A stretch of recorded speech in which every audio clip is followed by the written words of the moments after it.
শুনানির পর অবশেষে ইউনূসের বাংলাদেশে আজ রায় ঘোষণা করা হয়েছে।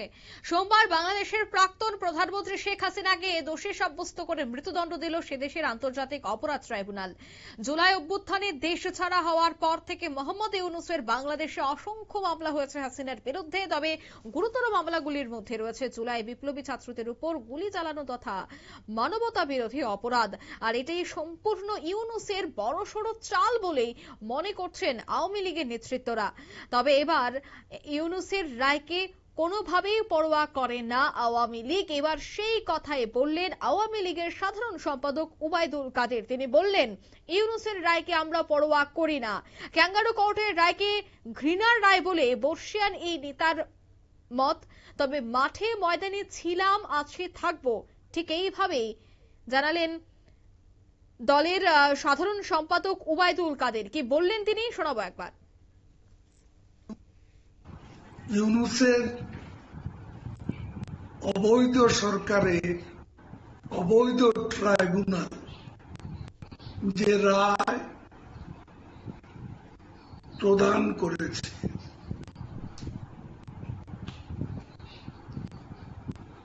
এটি একটি প্রহসনমূলক, হাস্যকর রায়,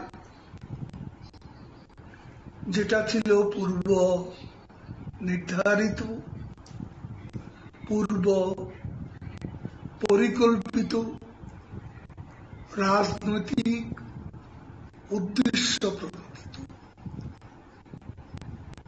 বাংলাদেশ আওয়ামী লীগ এই হাস্যকর রায় ঘৃণা ভরে প্রত্যাখ্যান করছে এবং আজকে বাংলাদেশের জনগণ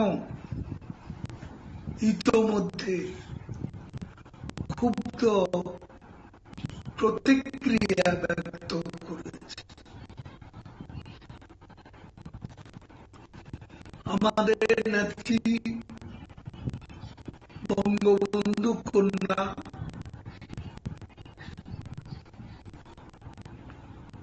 শেখ হাসিনা তিনি এ ধরনের ষড়যন্ত্রমূলক রায়ের পরোয়া করেন না। তিনি বঙ্গবন্ধুর কন্যা, যিনি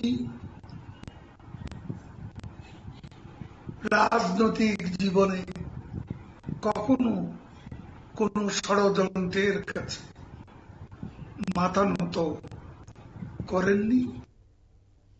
আপনারা শুনলেন ঠিক তিনি কি বললেন। ওবায়দুল কাদের তিনি স্পষ্ট বললেন যে এই রায় পূর্ব পরিকল্পিত, এই রায় আগে থেকেই ভাবা ছিল। যদিও এর আগেই কিন্তু আওয়ামী লীগ জানিয়ে দিয়েছিল যে জামাত প্রভাবিত ক্যাঙ্গারু আদালতে বিচারের নামে প্রহসন চলছে, যেখানে আত্মপক্ষ সমর্থনের সুযোগ নেই, তা কখনো ন্যায় বিচার হতে পারে না। এদিন শুনানি শেষে আন্তর্জাতিক ট্রাইব্যুনালের আইনে দোষী সাব্যস্ত হন শেখ হাসিনা, প্রাক্তন স্বরাষ্ট্রমন্ত্রী আসাদুজ্জামান খান এবং প্রাক্তন পুলিশ প্রধান চৌধুরী আব্দুল্লাহ আল মুনির। তবে তিনটি ধারায় দোষী সাব্যস্ত করা হয় তাদের: এক, উস্কানি দেওয়া; দুই, হত্যার নির্দেশ; এবং তিন, দমন পীড়ন আটকানোর ক্ষেত্রে পুলিশকে নিষ্ক্রিয় করে রাখা। তবে এই বিষয়ে কিন্তু যে রায় আজ বেরিয়ে এসেছে, সেই রায় কিন্তু কোনোভাবেই মানছে না আওয়ামী লীগ, কোনোভাবেই তারা মানবেন না। তারা মাঠে ময়দানে থেকে আন্দোলন চালিয়ে যাবেন, সে কথাই কিন্তু বললেন সাধারণ সম্পাদক। নিয়ে নিচ্ছি ছোট্ট একটি বিজ্ঞাপন বিরতি, সঙ্গে থাকুন।